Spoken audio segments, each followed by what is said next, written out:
I want to just mention thank you guys so much for leaving comments onto my videos or wherever, no matter the hate, the love, or wherever. I just really appreciate that you do spend the time or spare the time to kind of share your thoughts. Hello there, my name is Rajab Mahmood, and I'm a filmmaker from Birmingham. And today we are orientating this video around a comment that was dropped on the tips for young people getting into sound, and that was dropped by Thomas Duffel. Thank you, Tom, for dropping that message. I really appreciate the support that that you share, onto this channel, bro. I really, really appreciate that. So that comment was great video, man. Keep up the good work. I'd be interested in listening how you budget films when you get funding, and where do you find your locations, props, costumes, etc. Okay, so we're gonna break it down into three little sections. So to basically just talk about how I budget films when I get funding, I just want to mention, like, I don't usually get a lot of funding, so majority is either between, like, anywhere between £500 to £1,000, and if that's going to be about narrative films, like the areas that I primarily focus on where to spend the money is mainly travel expenses and food expenses majority of the times, because I kind of film in one day. I'm very lucky. I'm very lucky to have the skills to organize my shot lists and my schedules to kind of shoot in one day in just a couple of hours, like anywhere between 4 to 6 or to 8 hours. I kind of usually spend like 200 or £300 I put to the side for either travel expenses, so people coming to the set and leaving, and sometimes it's like £10 or wherever, but the cost just accumulates from there. And I also spend some of the money on food. Sometimes it's like £60, £70, £80, and sometimes the that reserved part of the budget kind of does leak a little bit. So like that's why you've got like £500 or £1,000 or wherever. Sometimes it just depends how many actors that I do have. Sometimes like I've got 2 actors, 3 actors or wherever, but I try to keep that minimal so like costs are kind of reserved and controlled. And then another portion of the budget kind of goes to set design and props. So sometimes either I make the props or I try to buy them. And because my studio is based on a very busy road and a high street, there's a lot of charity shops there. So I do get a lot of props for discount rates, which is really good. So that's how I kind of budget my films at the moment. If I was to grow, I'd definitely try to get like an accountant or something, or somebody that's more experienced on how to like spend efficiently. But like the thing with me is like my goal is always to just get the job done.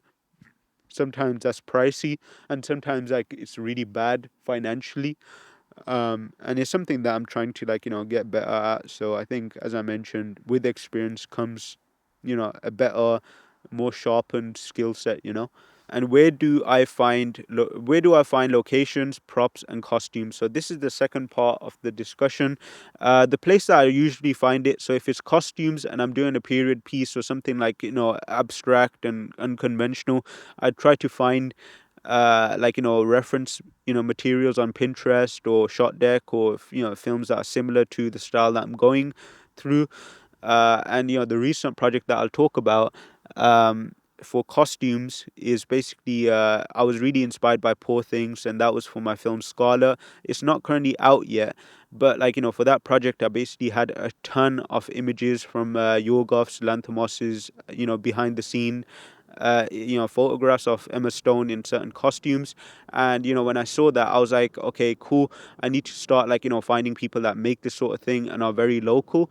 And I was very lucky to kind of be surrounded by a lot of universities that have fashion courses. So I tried to like get in touch with students in those fashion courses, and I was very lucky to get somebody who made great attire. I got in touch with him, and he mentioned that like I am more than welcome to kind of use it, because as it was coming or approaching to the end of year, there was no use to those costumes anymore. So I think that was really good. And sometimes like with costumes, I kind of usually like ask my actors or actresses like what do they have in their own wardrobes that kind of fit like closer to what the characters are like, or what should they be wearing for like that select time in my film. And usually that kind of works out perfectly. And plus, when actresses and actors kind of wear clothes out of their own wardrobes, it kind of helps them develop as an actor specifically for the film. So it kind of gives them some sort of like relatability and a connection to the source material. It kind of gives them some sort of personality that they can kind of like thrive out of from what they wear.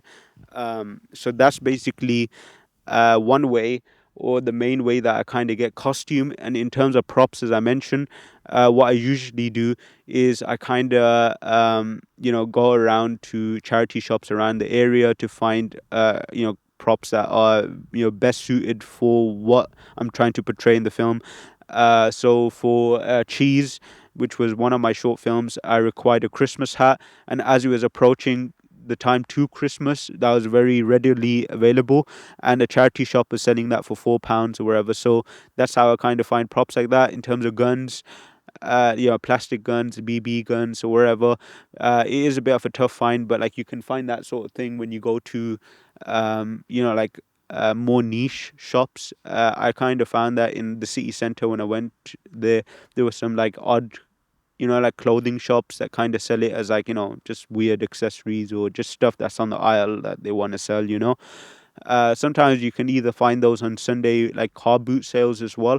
So I definitely recommend you guys trying to, try finding, that sort of thing, there. And in terms of locations, so majority of the films are like, because I kind of write my own films, I try to keep them orientated around what's readily available. So I usually, make use of my studio, or like the studio lot. Sometimes I kind of try finding like, relatives that, are either traveling for a little while, and aren't using their property, their house, wherever, and I try to ask if I can use it. And majority of the times I kind of, make sure that the crew's limited, so there's not a lot of damage, or there's no incidents of like, accidents happening. And I'm not really that clumsy when I'm shooting, so I try to make sure that like, everything is, fine.